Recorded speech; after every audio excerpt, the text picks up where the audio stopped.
नमस्कार, मैं श्यामगिरी। आप देख रहे हैं टीएफडी इंडिया न्यूज 24। टीएफडी इंडिया न्यूज 24 में आप सभी दर्शकों का स्वागत है।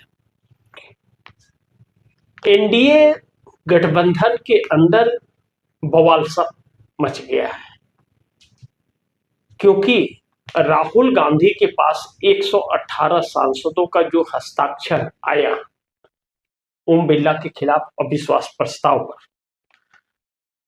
अविश्वास प्रस्ताव आने के बाद में भारतीय जनता पार्टी घबरा सी गई है और भारतीय जनता पार्टी की बेचैनियां खुल करके सामने आने लगी हैं।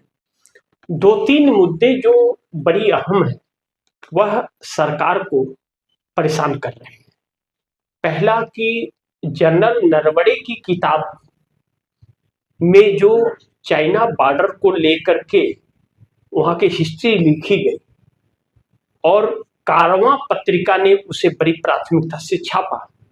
जब कारवां पत्रिका एक रिस्पॉन्सिबिलिटी मीडिया हाउस है और उसने छापा जो डिफेंस को छापता है, कवर करता है, तो सरकार की तरफ से कोई उस पर आरोप नहीं लगा।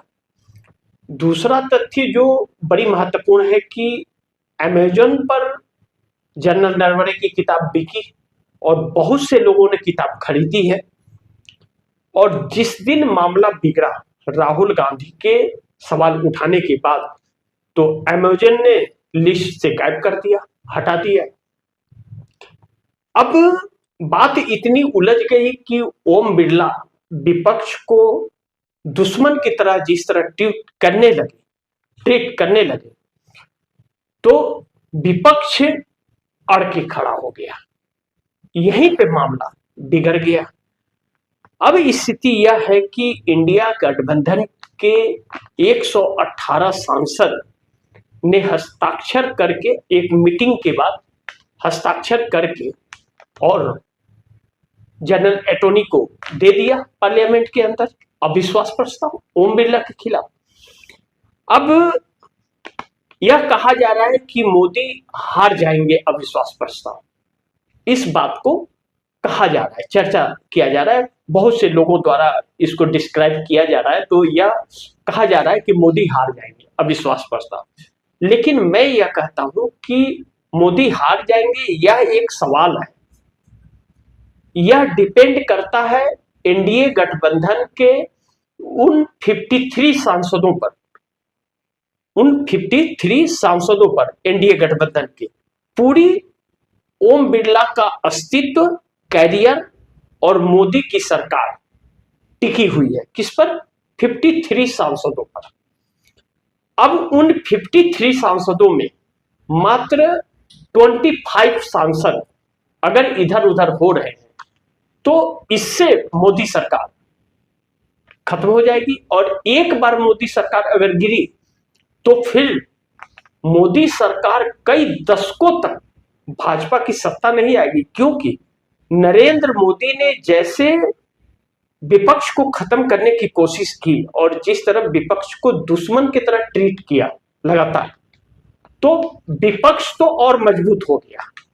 आग में तप के निकला है विपक्ष। 12 सालों में जिस तरह से ट्रीट किया है नरेंद्र मोदी ने, कभी भी इतिहास के 75 सालों में, आजादी के बाद 1947 में जो आजादी मिली, उसके 75 सालों तक किसी भी सरकार ने किसी भी विपक्ष को इस तरह से ट्रीट नहीं किया जिस तरह से नरेंद्र मोदी ने 12 सालों में किया। अब सवाल यह उठता है कि नायडू और एकनाथ शिंदे पर सबकी नजर आकर के टिक गई है। यह नजर इस तरफ इशारा कर रही है कि चंद्रबाबू नायडू के 16 और पवन कल्याण के 18 और 7 सांसद, एकनाथ शिंदे के 25 सांसद हो जाते हैं। इन्हीं 25 के दम पर सरकार बचेगी। अगर यह 25 साइड हुए तो फिर नरेंद्र मोदी की सरकार भी गिरेगी और ओम बिरला की छुट्टी तो होनी तय ही मानी जा रही है, इससे इनकार नहीं कर सकते। अब बड़ी महत्वपूर्ण है जो समीकरण मैंने आप दर्शकों को बताया। अब राहुल गांधी बड़ी मजबूती से और निडरता से इस सरकार के सामने अड़ के खड़े हो गए हैं और राहुल गांधी उन हर मुद्दों को बड़ी प्राथमिकता से और चतुराई से खड़ा कर रहे हैं कि सरकार, मैंने पहले एक कार्यक्रम में आप दर्शकों को कहा था कि राहुल गांधी के पिच पर नरेंद्र मोदी खेल रहे हैं। अभी तक 12 साल 10 साल मान लीजिए, 10 सालों तक नरेंद्र मोदी पिच बना रहे थे, विपक्ष उस पर खेलने को मजबूर हो रहा था, विपक्ष उस पर खेलने को मजबूर हो रहा था, या मोदी और शाह पिच तैयार कर रहे थे। अब 24 के बाद से राहुल गांधी पिच तैयार कर रहे हैं और मोदी सरकार उस पिच पे चल रही है और हर जगह धक्का खा रही है।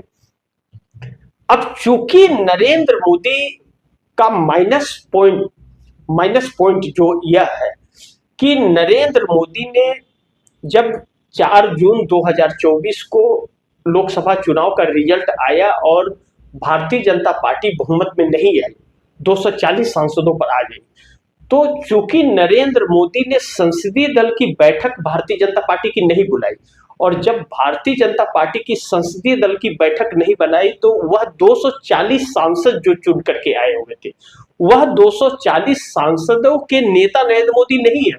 नरेंद्र मोदी भारतीय जनता पार्टी के जबरदस्ती के नेता है। आप दर्शक समझिए इसे, नरेंद्र मोदी भारतीय जनता पार्टी के जबरदस्ती के नेता है, और जब जबरदस्ती के नेता नरेंद्र मोदी हैं तो नरेंद्र मोदी के लिए संकट पैदा हो रहा है, क्योंकि वह 240 नरेंद्र मोदी के साथ हैं या नहीं है। जबकि पहले नितिन गडकरी भी इस सरकार से नाराज है और आरएसएस भी नाराज है, लेकिन आरएसएस की बात ना करें क्योंकि आरएसएस का कोई अस्तित्व नहीं लग रहा है, क्योंकि उसकी तो कब्र खोद दी है जैसे नरेंद्र मोदी ने। तो अब यह परिस्थिति आरएसएस को तो कहीं का छोड़ा ही नहीं, लेकिन भाजपा को भी कहीं का नहीं छोड़ा, और भाजपा में किसी लीडर को उठने नहीं दिया, उसको खत्म कर दिया, एक सिरे से उसे पप्पू बना दिया नरेंद्र मोदी। जो राहुल गांधी को पप्पू बना रहे थे वह सबका बाप निकला, और जो अपने आप को विश्व गुरु बन रहा था वह पप्पू निकला। तो यह वाली हालत आ गई। दूसरी चीज, नितिन नवीन को राष्ट्रीय अध्यक्ष भारतीय जनता पार्टी का बनाना नरेंद्र मोदी की सबसे बड़ी भूल थी। वहां से भारतीय जनता पार्टी के अंदर जो था वह बगावत होना शुरू हो गया। अब ऐसे में नितिन नवीन एक बहुत छोटे पॉलिटिशियन है, वह उनकी विसाद उतनी बड़ी नहीं है, उनकी सोच उतनी बड़ी नहीं है, इतनी बड़ी पार्टी को, वो राष्ट्रीय पार्टी को वह नहीं लेकर के चल सकते, उनके अंदर वह क्षमता नहीं है।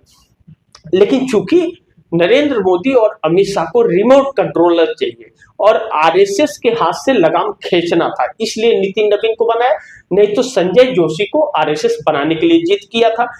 अब आरएसएस के मोहन भागवत के हाथ से पूरी तरह से भाजपा निकल गई, इसलिए मोहन भागवत को आकर के महाराष्ट्र में बयान दिया उन्होंने, अभी कुछ ही दिन पहले बयान दिया कि आरएसएस के मोहन भागवत ने कहा कि हमारा इस्तीफा चाहिए तो आप बोलो, मैं इस्तीफा दे देता हूं। किसे कह रहे थे?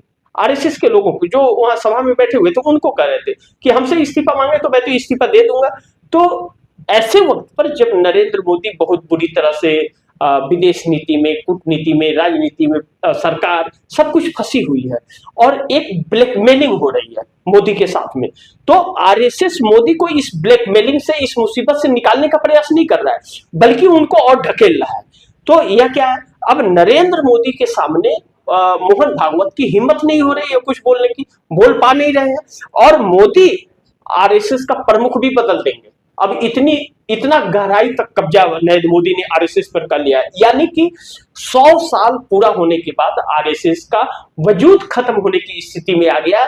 एक रिमोट कंट्रोलर के तौर पर नरेंद्र मोदी सबको ट्रीट कर रहे थे। अब चूंकि Narendra Modi Jeffrey Epstein file में फंसते हुए नजर आ रहे हैं, और अमेरिका से जो डील हुई नरेंद्र मोदी की डोनाल्ड ट्रंप से, नरेंद्र मोदी सरेंडर है वहां पर, जो अमेरिका कह रहा है वही कह रहे हैं। राहुल गांधी की सारी बातें एक एक सच होती जा रही है कि जो ट्रंप बोलेगा वही करेगा।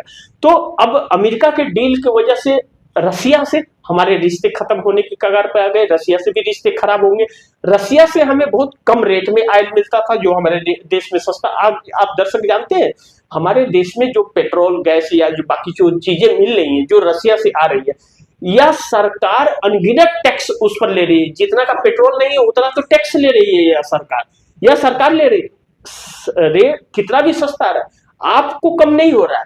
जनता को फायदा नहीं हो रहा है, सरकार टैक्स ले रही है, उद्योगपति को फायदा करा रही है, जनता को फायदा नहीं करे, जनता को बना। अब सोचिए वही रसिया से बंद होने के बाद जब अमेरिका से आएगा तेल, तो वह कॉस्टली पड़ेगा, उसका ट्रांसपोर्टिंग ज्यादा आएगा, खर्चा आएगा, रेट महंगा आएगा, सब कुछ आएगा, और हम उस पर टैक्स लेंगे नहीं।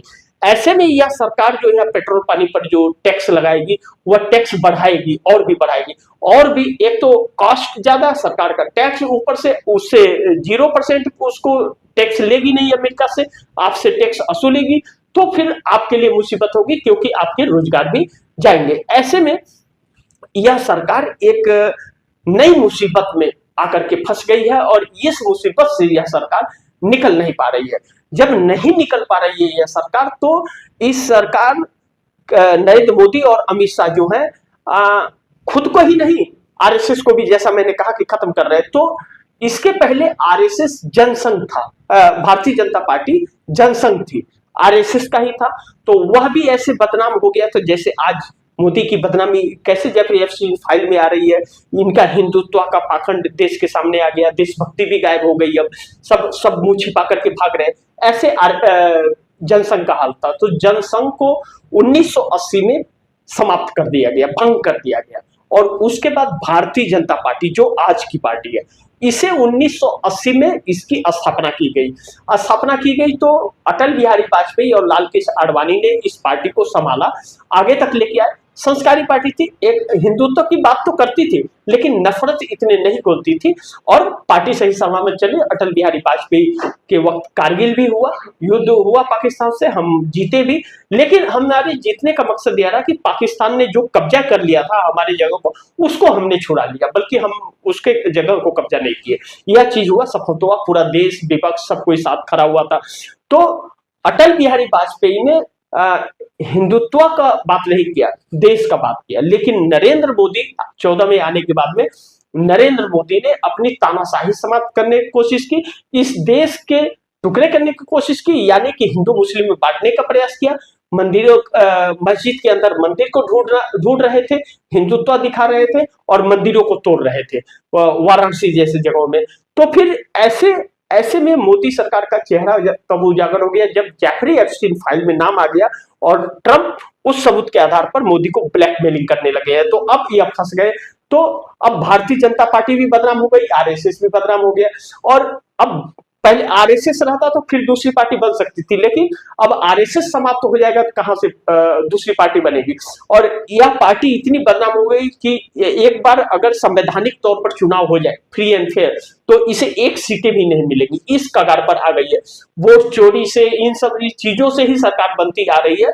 तो ऐसे में अब यह सरकार राहुल गांधी के इस एक फैसले से और एक अड़ जाने से यह सरकार बहुत तरह से फंस गई। इसलिए मैंने कहा कि जैसा एनडीए के अंदर अब बवाल यह मच रहा है कि चंद्रबाबू नायडू, पवन कल्याण और एकनाथ शिंदे, तो इन तीनों के 25 सांसद होते हैं। यह 25 सांसद अगर मोदी से विमुख हो गए और इनका साथ नहीं दिए तो फिर इन्हें दिक्कत आ जाएगी। इसीलिए नायडू और शिंदे पर सबकी नजर आकर के इस अविश्वास प्रस्ताव पर टिक गई है। लेकिन सरकार इसलिए घबरा रही है कि सरकार के घबराने का वजह यह है कि इस सरकार ने, मोदी सरकार ने जो भी वादे अपने साथियों से, एनडीए गठबंधन के घटक दलों से जो वादे किए थे, किसी के साथ पूरे नहीं किए। चाहे जीतन राम मांझी हो, उन्हें राज्यसभा टिकट देने की बात कही थी विधानसभा चुनाव में, नहीं दिया। उपेंद्र कुशवाहा, उनको भी नहीं दिया। अब नीतीश कुमार को विशेष राज्य का दर्जा, विशेष पैकेज, उद्योग देने को कहा था, वह भी नहीं दिया। चंद्रबाबू नायडू को जो कहा था 1.5 लाख करोड़ रुपए का, मतलब उसको बजट में देंगे, नहीं दिया। मतलब जितने लोगों को वादा किया था सबके साथ धोखा किया इस सरकार ने 2 साल में। तो अब वह साथी बार बार धोखा इसे खा रहे हैं, बार बार यह वादा खिलाफी कर रहे हैं, तो वह इनके साथ में रहेंगे, खड़े होंगे, अविश्वास प्रस्ताव के अंदर नहीं देंगे। क्योंकि लोग, एनडीए गठबंधन के जो 53 सांसद हैं, वो लोगों ने वक्फ बोर्ड कानून संशोधन जो पास हुआ था उस पर भी साथ नहीं थे 2025 में, लेकिन तो समर्थन दिए, वादा हुआ, कुछ करार हुआ, लेकिन उससे वादा खिलाफी कर दी गई। और वादा खिलाफी कर दी गई तो वह भी अब फिर इनके ऊपर कैसे भरोसा करें, या कहेंगे, अगर मान लेते हैं चंद्रबाबू नायडू को, इन्होंने कहा कि हम आपको 1.5 लाख करोड़ देंगे।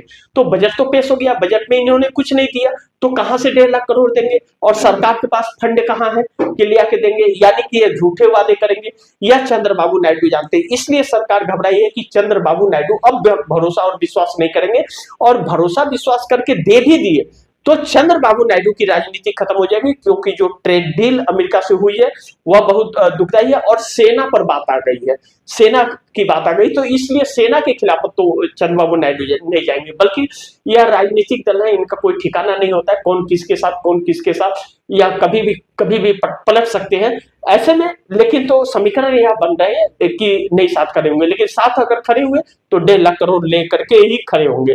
दूसरा, एक नाथ शिंदे भी पूरी तरह से फंसे, बार बार भारतीय जनता पार्टी उन्हें तोड़ने की कोशिश करती है, पार्टी में विलय करने के लिए प्रेशर देती है और उन्हें सीएम भी महाराष्ट्र में नहीं बनाया गया।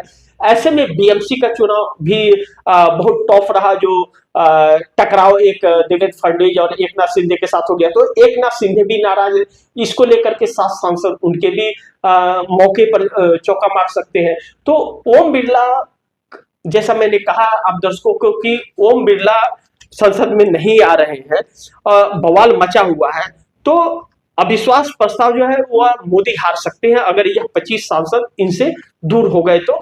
अन्यथा मोदी सरकार के लिए संकट तो अब अमेरिका से और भी ज्यादा आने वाला है, क्योंकि जेफरी एप्स्टीन फाइल के 60 पेजेस जो है वह कभी भी रिलीज हो सकते हैं। और दूसरी चीज, रसिया से बंद करने से देश में जो तूफान मच रहा है और किसानों का अमेरिकी डील से जो तूफान मच रहा है, वह नरेंद्र मोदी को के सत्ता को ले डूबने वाला होगा, ऐसा प्रतीक हो रहा है। बाकी देखते हैं क्या होता है, जो भी होगा खबरें आप दर्शकों तक लाते रहूंगा।